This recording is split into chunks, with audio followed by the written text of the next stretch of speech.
Sunday night means Fanboys Live and the Retro Review.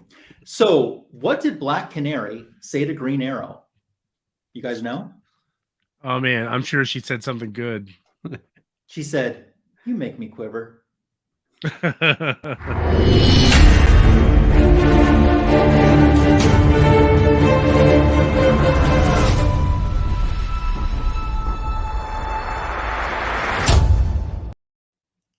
The greatest DC comic show on YouTube has found its way to your viewing pleasure. Welcome to Fanboys Live and the Retro Review. I'm Ryan Magic Lasso.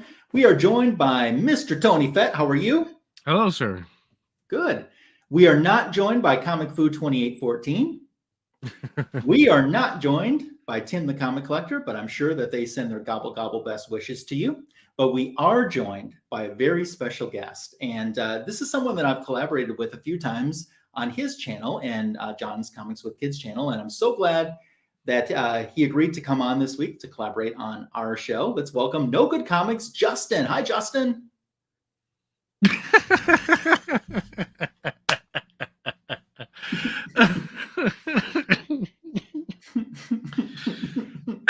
Oh, man. I swear he was here. I didn't hallucinate that entire thing. Talk about timing.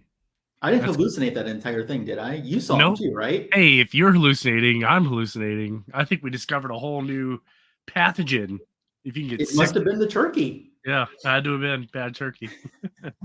We'll say hello to those who are joining us in the live chat. Unruly Simeon is here, and Loki's probably watching as well.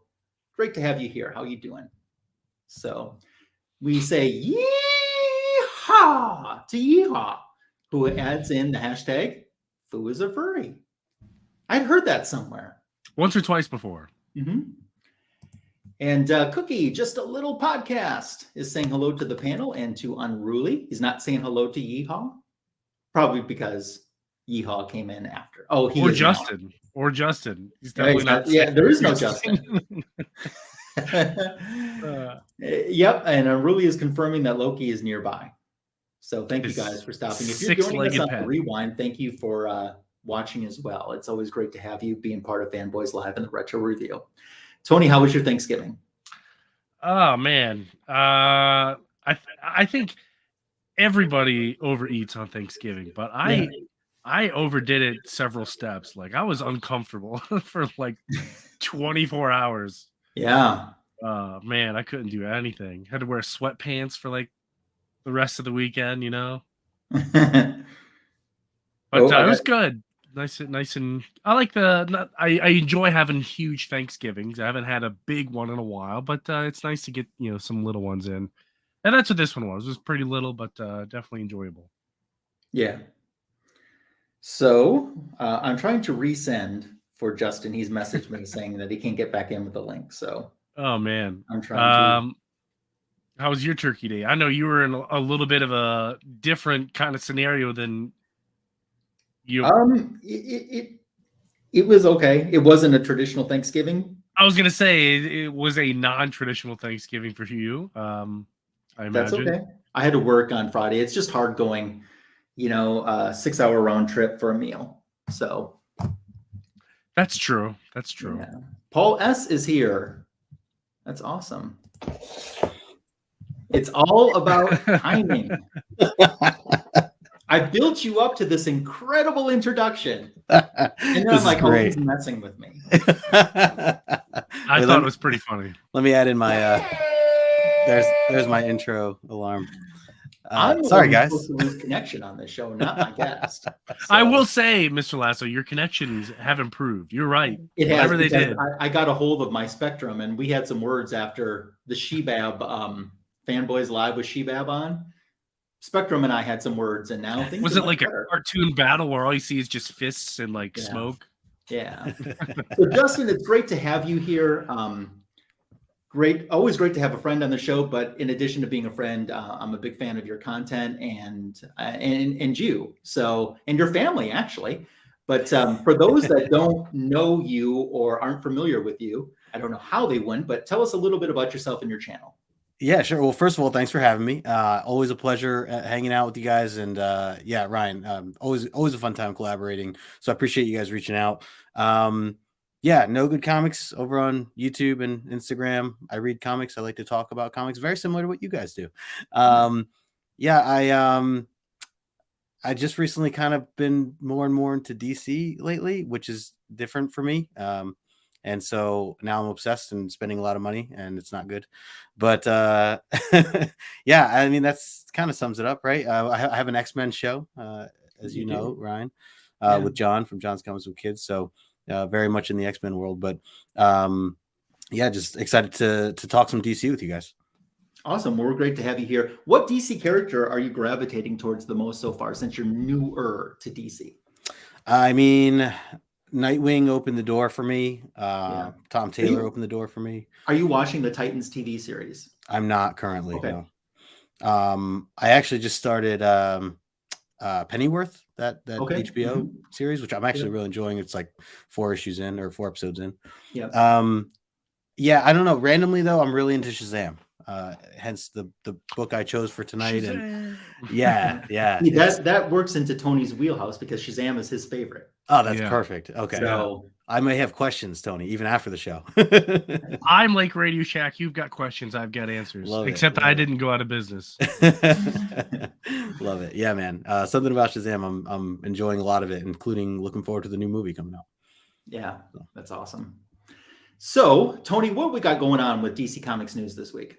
We're going to kick things off. We're going to stay with Shazam. Asher Angel, Billy Batson, kind of let the cat out of the bag. If you guys have been paying attention to his Twitter account, his tweet was up for about 45 minutes before it was removed. That he was very excited to be a part of James Gunn's future in the DC universe and cannot wait to be part of future Justice League movies. And he tagged Gal Gadot, Henry Cavill, Ben Affleck. And it was up for, like I said, 45 minutes. Someone got some screen grabs, and then it was out. I don't know if they do stuff like that on purpose, or maybe he did just let the cat out of the bag by accident. But pretty exciting, although nothing really groundbreaking there. We assumed that Shazam was going to be part of the DC universe moving forward. Whether or not that was going to be part of the Justice League or they was going to fold in somewhere else, but it is kind of nice that they're going to keep him around, and the whole Shazam family too. So yeah, that's nice. Awesome. That's cool. Yeah. I want to say hello real quick to Comics by the Bay. He's just popping in to say hey for now and getting ready to go to work. So happy dreams. And I want to say hello to my friend Super Russ 9000, who we had on last week. Hey. Yeah. Okay, Tony, what else is going on news-wise? Oh, man. There could be an announcement as early as I'd say by the end of the year, but that's really close this time of year. James Gunn are going to release his 10-year plan for DC films. He's going to announce future films, so that's kind of great. I'm looking forward to that. Some interesting speculation. I don't know why he did this, but he tagged the actress who played Black Canary in that tweet. Okay. Was she the only one he tagged? She's the only one he tagged. That's it. Didn't tag anybody else. Okay. That's interesting. Cool. That's cool. I liked her. I thought she played a good Black Canary. So he didn't tag Amber Heard? No Amber Heard, surprisingly. Oh, wow. He didn't tag Ezra? No Ezra. Oh, wow. No Ben, no Henry, no Rock, no Peacemaker. No did he Amanda tag Waller. Gore? He did not tag Gore. Oh, didn't even tag me. But hey, Gore, glad that you're here. You know, Gore brings up an interesting point that I can ask Justin. Justin, how far have you gone into Legion of Superheroes so far? Have you done anything with that yet? Nothing. Okay. Because I remember when you were interviewing your dad, and for those that don't know, Justin's dad is a comic book artist. He said that one of his all-time favorite characters is one of the Legion of Superheroes. It's Dawnstar. And I thought that was the most intriguing answer. I know who your dad is. I know who your dad is. Yeah. Greg LaRocque. Yeah. Yeah. I've met your dad many times. I have his autograph. Oh, that's awesome. Things. Yeah. Oh, very cool. Yeah. It's always weird for me when I hear that. Magic Lasso was telling me about it, and then like it was always in the back of my mind, but I Yeah. never knew who you were. And like he told me, but it's just like I still couldn't like figure out who you were. Yeah. And then like just now it clicked. Oh man, Like that's That's you. awesome. Like you're the Justin he's talking about. Yeah. But your man. dad's a super nice guy. I really enjoy talking with him. I appreciate it, man. He always comes to local conventions here. I always look forward to chatting with him. So Yeah. and he's coming back very soon. So Yeah, he likes to go up to PA. I know. The one that I just went to see him a few months ago was HersheyCon. yep, I was there. You were there for that? Oh, okay, I was yeah. Cool. I was there too. Yeah, that was my That's, first time this past year.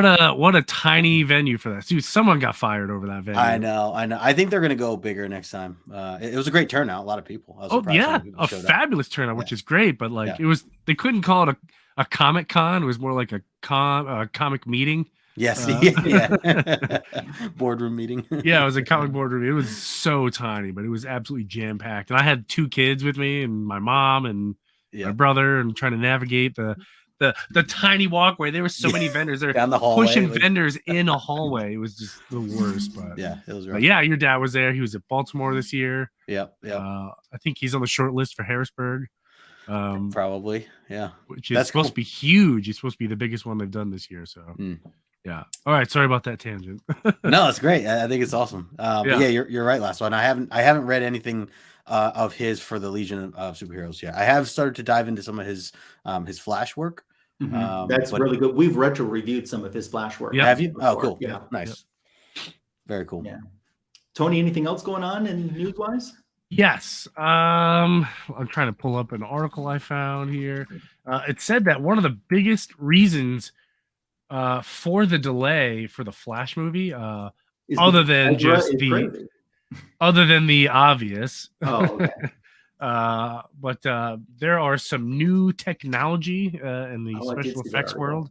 Yeah. And I guess the Flash movie is going to be one of the first movies to feature. I'm trying to find what the technology is, but it's really vague. But there's some kind of new technology that is going to be in the Flash movie. So that's kind of cool. Whatever it is, I'm excited to see it. Throwing some stones. Hi, John. Scream at the bottom of the barrel. Geoff's here as well. Hey, Tony, though, but here's my deal. I thought that they said that the Flash movie was completely completed. That was the story for the longest time. So if it's delayed because of technology issue, that doesn't make sense. That goes against. I don't think it's a technology issue. I think they saw an opportunity to, since maybe it was already, since it was delayed, it was already finished. They said, hey, let's go back in and try some of these new technologies out while we have a delayed film. Oh, that's Ford. I thought it said fart. But that's, I mean, who knows exactly, but that's my interpretation of it. Interesting. I think the Shazam movie comes out first, and that's March 23rd. No. Then what is it, Aquaman? Yeah, I think it's Shazam, Aquaman, then Flash. Yeah. Or Shazam, Flash, Aquaman. I don't remember. I know Shazam is first. That's all I know. Justin, are you buying any DC in your weekly pull list yet? Oh yeah, You are? Okay. Yeah. I mean, ever since Nightwing, once that came out, and now I read all that. Plus, I'm like just trying a bunch of new stuff. I mean, I'm loving the Human Target stuff Tom King has recently been doing. I've been buying that, monthly. Awesome. I know that you were just in a Supergirl kick. Yeah, that too. I mean, that's another character. When you asked that question, Shazam came up first, but Supergirl's certainly another kick that I'm on as well. But I desperately want you to watch the Helen Slater Supergirl movie from 1984. Oh, I saw you mention that. So. Yeah, I'll put it to the list. I'll add it to the queue. Tony, anything else that we got news-wise going on? That's pretty much it, to be honest with you. Other than that, pretty slow towards the end of the year as we wind things down. So just checking Twitter, especially with James Gunn, to see if anything crazy comes out by the end of the year. But honestly, for the rest of the year, I don't expect a whole lot. Yeah, you'll probably be slowish, unless Ezra. I mean, you can always count on Ezra. So, so as we segue kind of into the retro review portion, we let our special guest pick the book this week. So, Justin, tell us why this was the title you decided to pick. We're gonna do issues 1, 2, and 3, and you're gonna do 3. But tell us why you picked this title and issue 3 specifically for your retro review. So this is kind of more or less the introduction of Shazam for me in terms of just getting a little bit more feel for the character. And I honestly there was no recommendations for it. I just went through and where I was at like a Barnes and Noble and was flipping through and found that.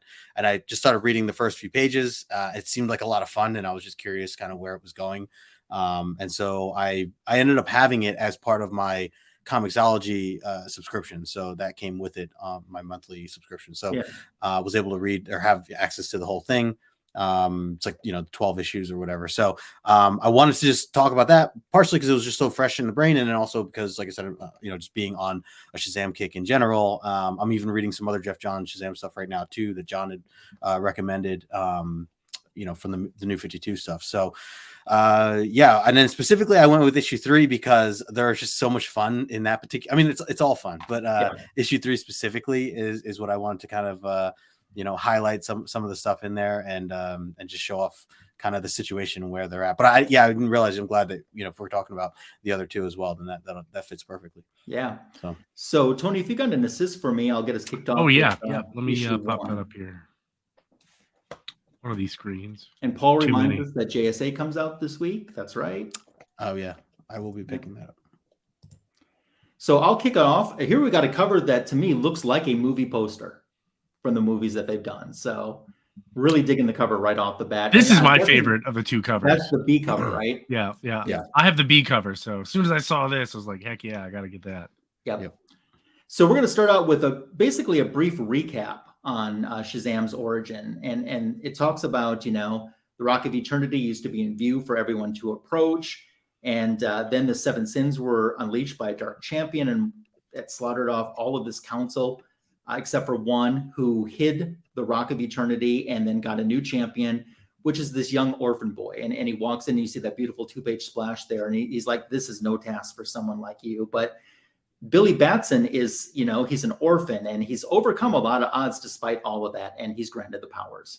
We jump to today, and the kids are at a museum, and they're looking at the Revolutionary War with George Washington, and Freddy is kind of bored out of his mind, but Billy's kind of interested in the history. Then all of a sudden we get a nobody move, which is our cue that some villains have broken in, and they're wearing masks of the different superheroes, which I kind of liked. And Freddy's excited because there's a little action. Something got good. We get the Shazam, and they're like, who the hell is that? And there he is. And he says, you're going to have to guess. I've been having a little bit of trouble saying my name lately, which I believe is a reference to the fact that that's when they were changing him from being known as Captain Marvel to being known as Shazam. So that's a little inside joke. They start firing, and they realize he's bulletproof, and they call him Captain Sparkles, which gets a kick out of the rest of the Marvel family as they transform and go on to take on the rest of these baddies who've broken into this museum. Everyone's in shock. You see the Marvel family going up against these criminals that have broken through this museum. And it's a little action. They're having some fun. So outside, after they've captured them, they've taken some selfies, they've signed some autographs, and the police want to talk to whoever's in charge. And both Mary and Billy are claiming they are. And Mary's like, I'm older. And he's like, but I came first. And the police officers, they don't know who they are, but they'd say, why don't we just say that Superman saved it and move on? So we cut to the foster home that they're living in, where the kids are being called for dinner. And they're talking about the fact, that there was this museum break-in today, and well, who did it? And they're trying to come up with names for the group. And it suggested, how about Captain Mark? And he gets interrupted with, here comes lasagna, which is the hit of the foster home. And they start eating their lasagna. And they're telling their foster parents about what happened at the museum today, but they were safe, and they're eating their supper. And they finish up dishes so they can bolt to do what they say is their homework. But in reality, they're going into their trophy room, and they're looking at the mask that they claimed today from the villains that were trying to rob the museum. And they're still talking about names, what they should do. And then all of a sudden, you got to see what I found. So they go running, And when they get there, they've discovered the pathway into the station. It's called the station. So that's, of course, where Billy got his powers. And they realize it's some type of station. It's amazing and it's old. And they see that there's this map of magic lands. And they're asking Billy what it is. And he's like, I don't know. We cut back to the foster parents, and they're kind of finishing up the dishes that the kids really didn't complete when all of a sudden there's a knock on the door. And we're cutting back and forth between them and the kids who are in the station, trying to figure out what this map is all about. And they go to turn on some lights to see more, and they're not sure if that's a light switch or not. And all of a sudden this magic turns on, but at the door, we cut back to the parents to see a man who says, I've come to see Billy. I'm his father. Dun, dun, dun. Yeah. Cryptic. Yeah. Yes. Hi, Kenneth Bird. Thanks for stopping in. All right, so I'm gonna pop up next, issue 2. Very festive cover. I think this is the color that I have. I don't recall. No, it's this one. It's number 2. I remember now. But yeah, we're here at the Shazam family, and they have allegedly Billy's father, and there's some concern. So the Vasquezes are contacting the I don't know what the word for it is, like orphanage organization, to ask questions. Like a foster home, or yeah, foster organization. That's a good way to put it. Yeah, or maybe it is a called home. I have no idea. But they're calling the office. I'll just say the office to say, hey, care to explain why one of my foster kids' dad just showed up out of nowhere? How to get my phone number, my address, all the good stuff. So they go looking for the kids. They pop into Billy and Freddy's room. They're gone. Mary and Darla, and they're gone. And Pedro and Eugene, and they're gone. Although I do got to say, if I had to room with anybody in the Shazam family, it'd probably have to be Eugene, because his gaming setup looks amazing. He's got like 2 Xboxes and like 7 controllers. Looks like a stack of games. It looks like a lot of fun. But remember, the Shazam kids are stuck at the subway, and not even a good one. So they're trying to figure out where this train's going. It looks kind of festive. I love this line right here. Pedro found a whole trail of candy. That's always good news. That always ends well. And he says, hey, Pedro, I would not eat any of the candy that you find on the ground. And he's still picking it up and stuff in his pockets. But they're trying to figure out where this train's going. They pop inside the train, and they find some tickets to whatever Funland is. So you just jump on board this magical train.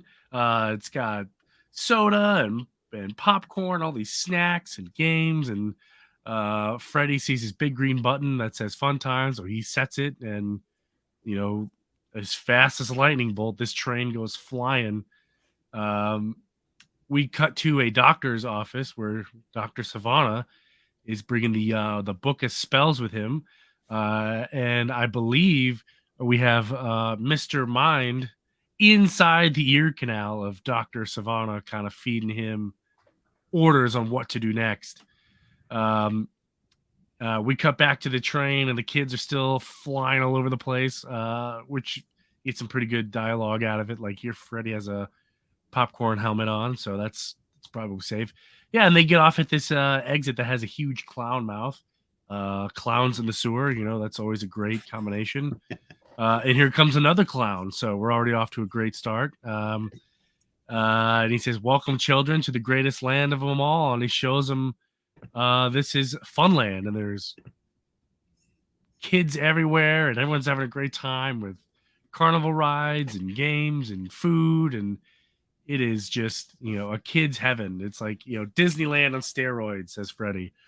Mary Marvel's having a hard time not being an adult here for a second. She just can't relax and enjoy the moment. But the other kids kind of convince her to just kind of let them have their fun for at least an hour, and then they'll go home. So the kids all run off to go play their games. Cut back to the doctor's office. Dr. Sivana is introducing himself as a doctor of physics, archaeology, and magic. Which I thought was funny. He would tell that to another working professional. But it turns out he's just there because in the spell, they need the tongue of a medicine man. So as soon as the doctor kind of turns around, Dr. Sivana grabs him with his magic and he's like ripping the tongue out, which is interesting. And it kind of lands on an open page here for Mr. Mind. Cut back to the carnival, and looks like Darla and Mary are getting twirled around on a teacup, and they're hitting on the roller coaster, and they got this gigantic candy emporium. It looks like Candyland on steroids there too. But yeah, they got a river of gumballs, and there's birthday cake and whatnot. And the suspicious thing here is a this kid, I guess, maybe he's an adult now, but he's turned 18, and he's being chased by two or three clown people, and he's running away from the cake, which is really weird. And he brings up a good point. He's like, "Who hates cake?" But yeah, they're trying to figure out what's going on here. They kind of coincide, and to the train, back at the train, I mean, and here we go. The king makes his announcement, names King Kid, ruler of the Funlands, and I'm the missing 7th champion of the family. So there's his first introduction. Boom. And then we have this terrible story about the Wonder Kids. Awesome. Let me say hi to Ben Compton, who's popped in. What's going on, Ben? Hope you had a good Thanksgiving. Okay, Justin, you're in the spotlight now for issue 3. All right. So I love that cover, by the way. Yeah, I got this one too. This is the main reason I picked this up. Nice. Let me tell you something really quick. I'm sorry to jump in here. Sure. No, you're but good. we did this cover as a cover by video about 9 months ago. So we decided between the A and the B covers, and it was a pick by Bronze Age Brian, who guest starred on that episode. So if you want to see that, look for that video. I think it's cover by episode 17 on my channel. So you can see which the panel picked out of the A or the B covers. Oh, nice. Yeah, it's a cool one. All right, so picking up where we left off, we get to see a little bit more of this world, essentially looking like a Candyland, as Tony had mentioned, in real life. And then they're all being greeted by this King Kid, as he calls out to Billy Batson and the rest of the family. I love this. Yeah, splash page is awesome here, seeing everybody eating their food. It reminded me of like Captain Hook out of the Neverland Boys and all that stuff. If you want to have fun with this splash page, you got to try to find each, because they have each one of the Marvel families here. So true. It's fun. Yeah. Yeah. And I even like the scroll layout and everything else as it's introducing the characters again. So yeah, we get a kind of a full detail of King Kid. He's introducing himself, explaining kind of the situation, where they're at, Funland, what it is, mentioning the Council of the Wizards and everything else. Also kind of brags about all the different museums that they have and candy factories and 55 malt shops and all this other fun stuff. Meanwhile, the kids are just scarfing their faces with all sorts of fun food, fudge that stays hot, ice cream that stays cold, all this magical candy and whatnot. And meanwhile, Mary's kind of in the background, still pumping the brakes, doesn't quite trust this King Kid guy. And he wants to join and be part of this, part of their 7, which Darla was willing to, almost give up the name. And last minute, Mary had, covered her mouth and told her not to say the word yet. And that, we really will keep it a secret here. We're not something that we quite share yet. And King Kid tries to essentially convince them as to why they should have him be the 7th. What's the phrase? The 7th champion. And meanwhile, as they continue to scarf their faces here, where am I? So they're asking, why can't they let King Kid be part of the 7 champions? I'm gonna mix up names here, so correct me if I'm wrong on certain ones. Mary is very kind about it, but just saying, no disrespect, King Kid, we're just new to this area, we're new to the idea, the 7 lands, we don't know anything about them or you. And then this is where King Kid kind of gives a rundown of what it's all about, where he started. So we get the flashback of him kind of running away from his parents, who seems that he was mistreated as a kid. And they were going to punish him for spilling his porridge and amongst other things, and clearly not happy. So he went running away, tripped on this tree that ended up putting him into this new world as he discovered Funland. As you can see there, even finding this cool scepter that he found. He's calling it his wishing stick, which we learn a little bit about later on. And he's in what's called the Peppermint Field. And at first he just walks around, kind of bored, not knowing what to do. And then he looks into the water as he's sitting in one of the streams. The marshmallow tasting water streams, and discovers this merry-go-round behind him. So he jumps on there, rides his merry-go-round for hours, up until he gets bored because he's lonely. And then out of nowhere, another child appears. And this girl, Marigold, shows up, who was also running away from her stepmother when she tripped and fell and found herself here as well. Soon, hour after hour, all the children started showing up, and until the entire merry-go-round was full. And this is kind of the backstory of how he got to where he is today, where he's now been helping tons of kids escape their terrible parents and being at a location that's happy. You get this cool map, seeing all the magic lands there. Again, this was a great introduction just to get an understanding of this, the way I was reading it. And they're just asking questions as they stare at the map and understanding. I like to see the clowns here, janitor clowns, essentially cleaning up and putting out these all the dominoes that are laying around. And yeah, so again, kind of going back to wondering why he can't, be part of the seven. One of the Eugene mentions home, Mary mentions home, that they need to go back home first, kind of have a discussion themselves about it. And he's like baffled, King Kid, as to why would you want to go home? Why would you go back there? Doesn't quite understand that, that they have parents that they care about and they want to see again. And he's saying, willingly, you just want to do this willingly. Couldn't believe it. And during all this discussion, it kind of comes out that Mary is, turning 18 years old, and what's his name? Freddy mentioned that, that you're being such an adult here, so on and so forth. And he's like, wait a second, you're an adult? And that totally caught King Kid's attention. He kind of winks over to his clowns and tells them to seize the adults. He says, get her, my clowns. And they try to save Mary. They cover Mary's mouth before she can say the magic words. And same thing, Darla isn't able to get it out either. They drop her through the floor here, what they're calling down to the below. All these clowns are just repeating it over and over again. As she falls down, Freddy and Darla get pulled away to another room. And then the other boys end up being able to say Shazam. And you get this great splash page, let them go or get wrecked. Love that line. And King Kid just starts calling them liars, screaming liars, saying, you're adults, you tricked me, you shouldn't be here, the Funlands have been invaded.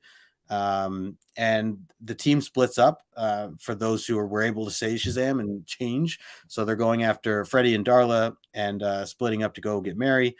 And then, Billy tries to take them on head on for the King Kid, breaks through the castle, and then gets knocked out by, I guess, the scepter that he has, King Kid, as you see him laying on the floor here, trying to save everybody. He says, never trust an adult, King Kid says. Take him with Mary to the below.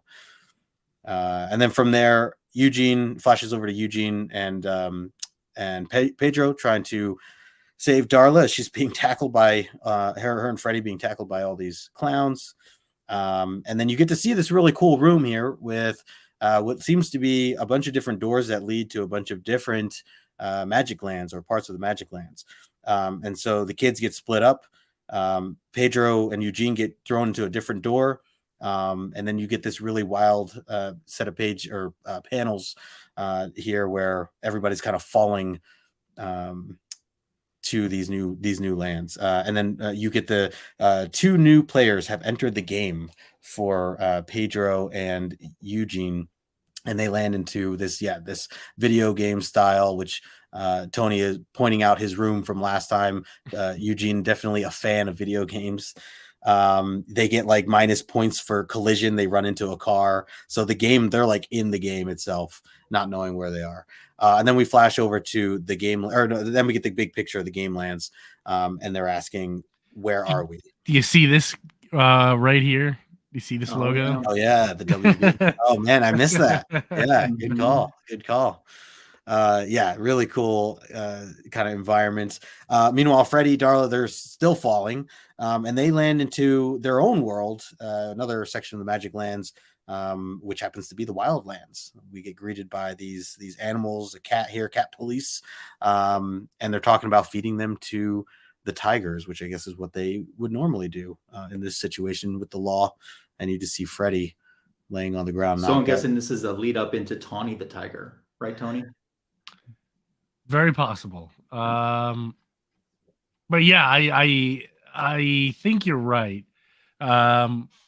This is or like an Elseworlds kind of Tawny the Tiger. Because this is all, and when it was written in like, I think, when did this come out? 2021? 2018. Yeah. Oh, you're back. You froze. That's why we just like started talking out of nowhere. Oh, did I freeze? Yeah, you froze. A second. Oh man. Yeah. But yeah, I think if my memory serves me correct, this is like an Elseworlds. It's like not only is like Tawny the Talking Tiger here, but obviously you have other animals here. So yeah, it's still fun. But yeah, perfect. So Tony, I have a question maybe that you can answer. And Justin, to hop in. So in my story, we do the beginning, real brief recap of his origin, and he's down in the station. It seems like Billy didn't recognize that when he went back there with the kids. Why is that?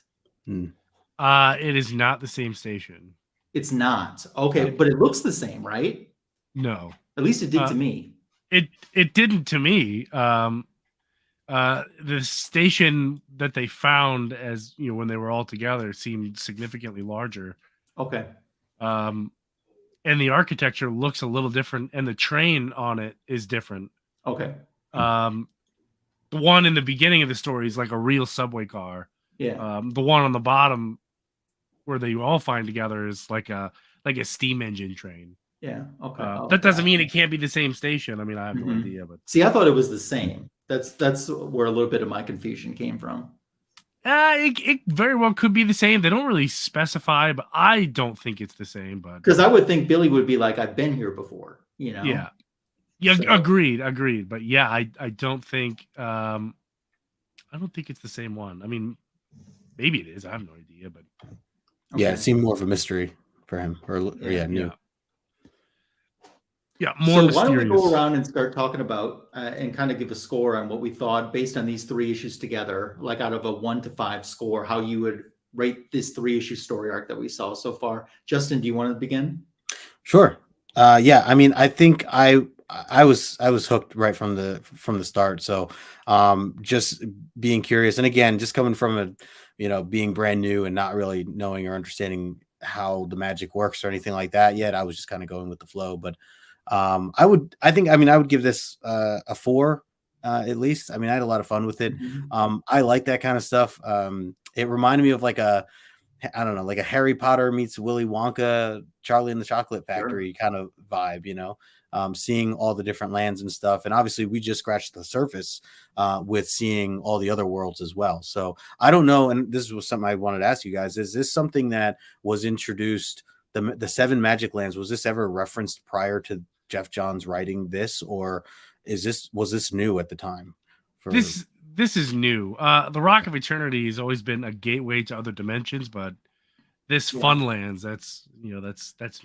Because that's King Kid's first appearance. Yeah, it is. Oh, I see. Okay, so that's where I'm like, I was wondering, like, is this something that was written about many years ago, and that they're just kind of rehashing or anything like that, or not? So, okay, that's interesting.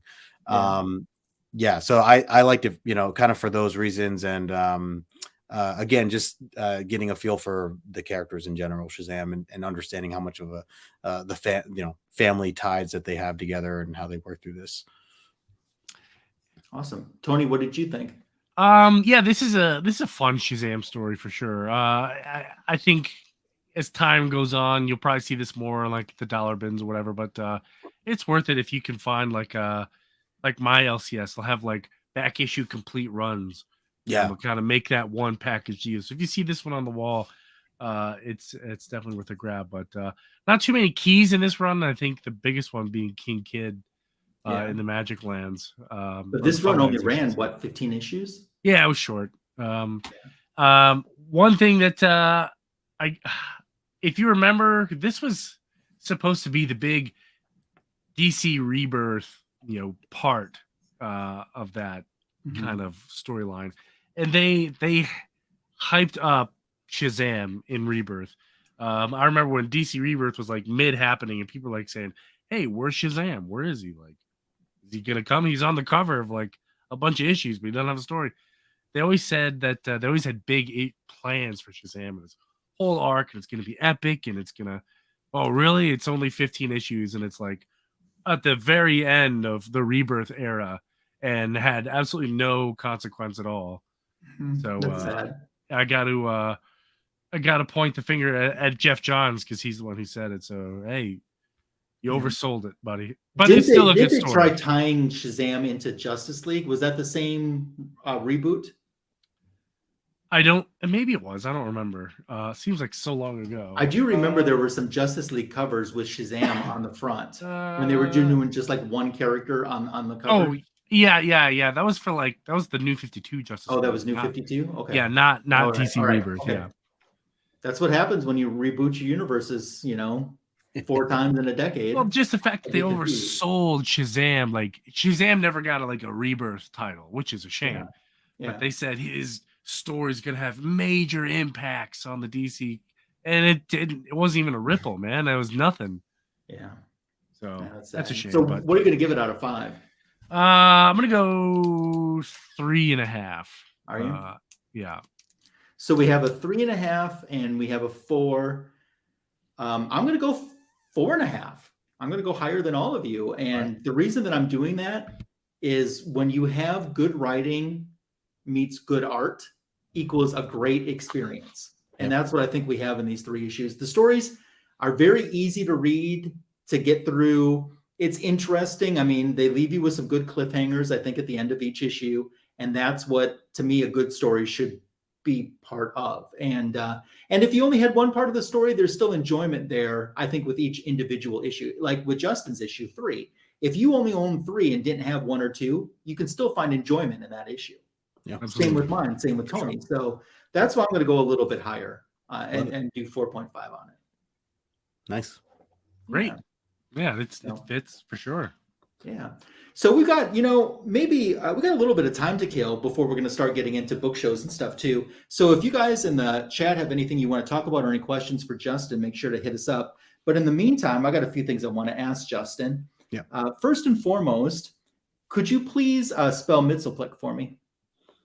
Oh, wait, is this Mixie? Yeah. Okay. MXY. Isn't it Spitalik? Spitalik? Isn't there SPTLK? It's MXYZPTLK. Oh yeah, no, forget. So what did you think? I know that the reason I brought this up is I've heard you talk about him on other streams. And he's always been a character you're kind of like, what is up with this? What did you think when you first ran across Mr. Mxyzptlk? Well, I didn't. So we were reading it on JP's channel for the Black Hammer and the Justice League when they meet. That was my first introduction to the character. So when I read it, I was like, I thought it was just a brand new character, and it was just something they came up with. I didn't know that this was a long, character created years ago. So again, this is why I question everything I read with DC, because I don't know like what's new and what's been out forever, So yeah, that I thought I thought it was cheesy, but again, I'm reading it from the viewpoint of written by Jeff Lemire and them crossing over in another world of Black Hammer. So it is different to some degree, but from my understanding, he still is kind of what he was in that book. So once I got to know him a little bit more, and he had this angle at the end of that book and everything, like I liked him a little more. And then I think I'm just still very new to the fifth dimension idea. Sure. So I think I just need more time with it. I read the latest Nightwing issue, and I happen to really enjoy it. So Night Might. Yes, Night Might. And Daryl read your comics was telling me about Bite Mite, who I didn't know who that was. I now start to see these covers, even when I was out shopping this past weekend. I found a one issue with Mixie in it, and then another one I think I had something with Bite Mite in it. But anyways, yeah, so very new to it, and I guess I'm just curious to keep reading more about it. Yeah, Mr. Mxyzptlk has been used also outside of the comic books in several different forms of DC media. To me, you're going to see some wild stories in some of these Super Friends cartoons that he was in the late 1970s, early 1980s. There's several different episodes that he guest stars in. And one, if I'm remembering correctly, I think he sends the Super Friends into the land of Oz, transformed into the Wizard of Oz characters. I remember Wonder Woman being the lion. So, and I tell you, and I don't hear this talked about very much, I think a great foe for Mxyzptlk would be Zatanna, especially since he has to say his name backwards, and she's all about talking backwards. I think that those two, and I don't know, if someone in the chat knows that there is a good story between the two of them. I'm not aware of it, and I would like to read one, but I think that that's a missed opportunity. Totally, I can see that. Yeah. What do you think, Tony? I agree. Makes total sense. I don't think of a story where those two have ever been at each other. But good point out. It'd be kind of interesting to see who'd come out victorious. So, switching topics, Justin, now that you're kind of in the DC rabbit hole, who are some characters that you haven't delved into yet, but you're curious about, or perhaps in the future? I think, it really is like all of them, right? Like I know, like I want to still say Shazam because I still don't know like anything other than the movie and like, just some brief Geoff Johns stuff. But some characters that like I haven't, mentioned here tonight. I started to get like curious about Green Lantern and Green Arrow, and I know they're two different characters, but they show up in a lot of the stuff I'm reading now, like the DC versus vampires stuff, the Dark Crisis stuff that's going on right now, which I'm reading all this stuff, and certainly some characters that just show up and I'm not quite sure who they are, how they work. I know Green Lantern just generally because of the films and stuff like that, but I would like to do more of a deep dive to get a better understanding of like the core, and I know it's just an entire universe of that stuff. So that, and then Green Arrow, because the CW shows I was like kind of flipping through, and I had watched the first episode randomly of the Green Arrow show, and I liked it. I liked the first episode. So still don't really know who he is or how things work, but he's someone else that I'm like curious about. I don't know. I guess I got like, I guess he's like kind of the Batman vibes, Daredevil vibes kind of ordeal, so I guess that was partially why it kind of stood out to me. Well, one thing that I would recommend where you could get a little bit of your fix on both, in the Bronze Age, the Green Lantern comic book ended up making Green Arrow a co-headliner in the title. So it was Green Lantern, Green Arrow in every issue. Okay. And sometimes the stories were separate, and sometimes the stories would come together. And usually where Green Arrow is, Black Canary is close behind. So you get all three characters sometimes all together in story arcs that were set up separately in previous issues and then together as one. So I could recommend some of those to you. Okay. Now I think about it, I remember picturing some of those, like some of those issues. Yeah. A character I would recommend for you is two of them real quick. The Phantom Stranger and the Spectre. Okay. Yeah. There's some really cool stuff on YouTube. At the end of every DC animated movie, they did like a quick, like a 2 or 3 minute, like brief, whatever. And they always did the Spectre ones. Those ones were always my favorite, really? Because he's a detective who's dead, and now he's like this paranormal he's God's wrath, and he just comes back and he's like, "Hey, you made God mad. I'm here to kill you." Basically, essentially, is what it is. Oh man, and just some of the creative ways he kills bad guys is amazing. One of my favorites is he possesses this corrupt special effects guy with like puppets and stuff. He makes all the puppets come to life and kill the guy. But if there's anybody out there that deserves a black label that doesn't have one, it's the Spectre, because he's bloody. But he's really fun to read and to watch. It's for sure. So I'm glad you brought up Spectre, because it's I think I bought one issue during my local comic shop's big sale they had, and I love the artwork that had come out. I guess, like, was it Adventure Comics too? Actually, now that I think about it, yes, right. So Adventure. He had like a section of it or whatever. So just seeing the artwork from a lot of that had definitely got me curious about the character. And then what was the other one? Phantom Stranger. So I feel like I know I've seen covers of that too, and especially some of those almost like DC horror type, books from the 70s or whatever it is. So but yeah, I'll keep them in mind then. I'll definitely do some exploring. Hello to one of the Spectre's biggest fans, Hoarder's Hide, Scott. He's here. That's awesome. And, comic. It is a travesty. Yeah, Gore's talking about Mike Morell's Green Arrow, the Long Bow Hunter miniseries. Okay. Yeah, that's a favorite of many. So that's a good recommendation for you too, Justin. I like talking with Mike Morell at Baltimore Comic Con, but he charged $75 for one signature. That's higher than Neil Adams' prices. Yeah. Wow. Jeez. And I can only think of like 2 or 3 things that he did that were like iconic status. Yeah.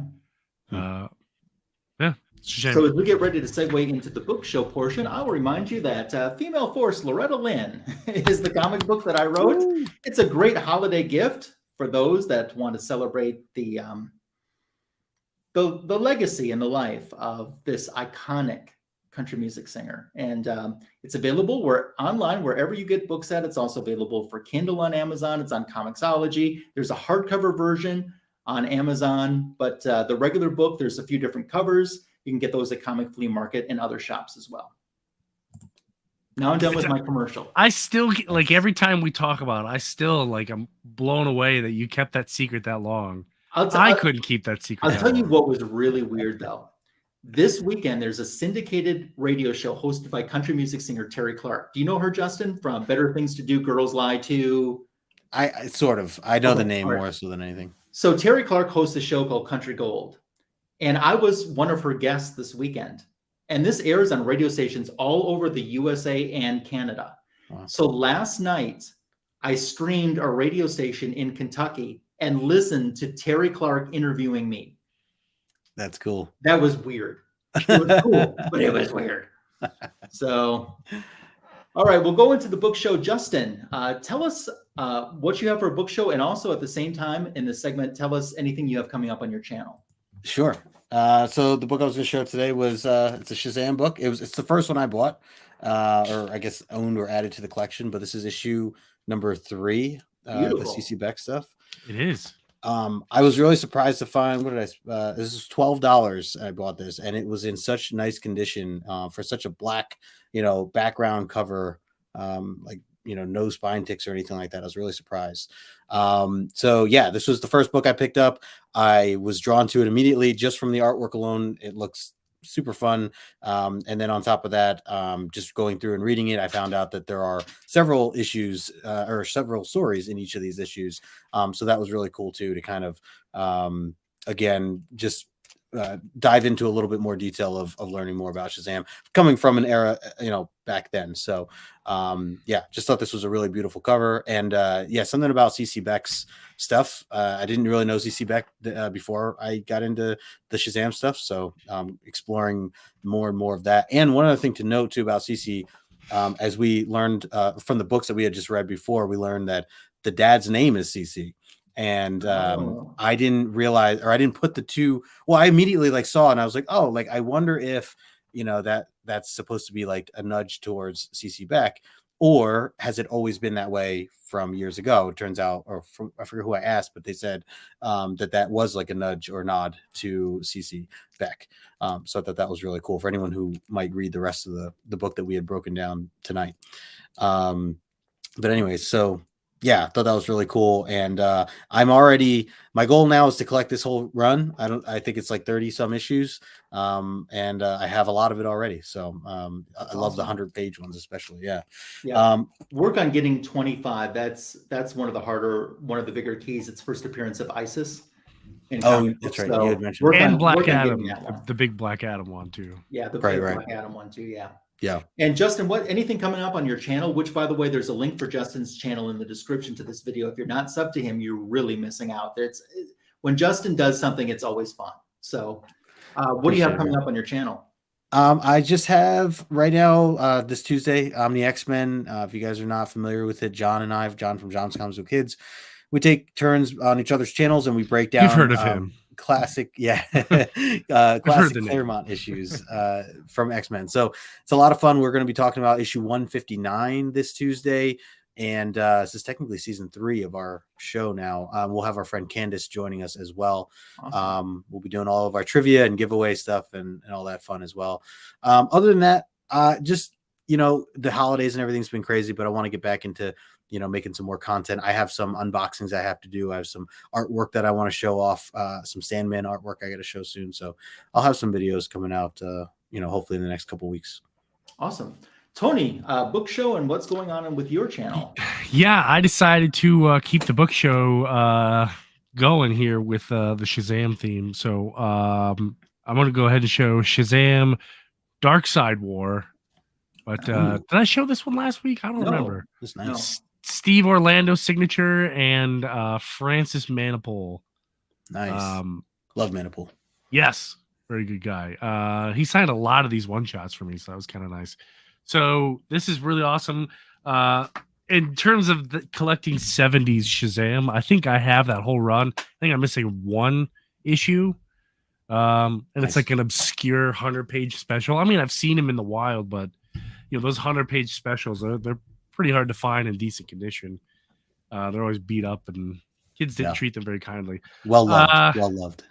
Yeah, they are well loved. But yeah, I've got 99% of them. Nice. And it's a fun run to collect for sure. Cool. I'm still filming a whole bunch of shorts. I haven't released a whole lot yet, but there's a method to my madness, and I'm going to try an experiment here. Hopefully it goes according to plan, but hopefully I can get my hands on a special package, Shazam related. So I'll know this Friday whether it's mine or not. So fingers crossed. It's big. It's awesome. It's big. Nice. So I'm excited for it. So hopefully stay tuned for that. I won't know, but awesome. I'll let the world know soon. But that's it. Just a lot of shorts and trying to make content, especially with work in the way. Yeah. Well, I'm dropping another back issue of the week short, like I do every Monday morning. Tomorrow's back issue of the week is another DC Comics book, and it's a Bronze Age book that has a couple key appearances in it. And I will tell you, it's a group book, a DC group book. So, and for a book show, I love the Bronze Age. It's my favorite. I want to do something Shazam too. Back then, they called him the Big Red Cheese. I'm not exactly sure why, but the Big Red Cheese meets the Big Red S on the cover of Justice League 137. So not only do we have Shazam and Superman fighting, but you see we have Freddy back there, Shazam Jr., back then known as Captain Marvel. We have Mary Marvel, and we even have Sargon the Sorcerer on the cover, and you don't see that every day. So very cool. That's what I'm going to do for my book show. And I'm also saying hello to a comic book worm who just popped in here at the end. That issue specifically, I have it. It's a great issue, but for everyone who's curious, if you see that issue out in the wild, snag it, because if you've been watching James Gunn, he changed his Twitter background page, like his little banner, to Kingdom Come, where Superman and Shazam were fighting. So that people are thinking that there's teasing a big Superman and Shazam. Of course, there's several issues where Superman and Shazam have fought. Sure. So You're right, but that's an iconic cover for It that. is. Yeah, they've made That fight. posters of that and everything. So pinups and stuff. So Nice. very cool. Justin, thank you so much for being a guest. And hello to Yeah, the man. Jackson Roy Kirk meow. Roy Kirk. There's links for the panel, even the panel that decided not to show up this week. We even were nice enough to put links to their channels in the description. And Justin, you beat John as a guest on this show, so you always Yes. had that to hold over his head. Oh, I will always. I'm going to get a T-shirt and everything. It'll be great. Yeah, I would too. So, well, thank you guys. I appreciate you having me. And yeah, we'd love to have you back on whenever you're ready to visit with us again. Absolutely. And I'm going to be reaching out, picking your brain, Tony, for some more Shazam stuff. So be ready. I'm your guy. That brings us to an end of this week's Fanboys Live and the Retro Review. Once again, thank you to the live chat who joined us. If you're watching on the rewind, thank you as well. It certainly is appreciated, and we'll catch you next Sunday with another new show. Until then, take care. Bye.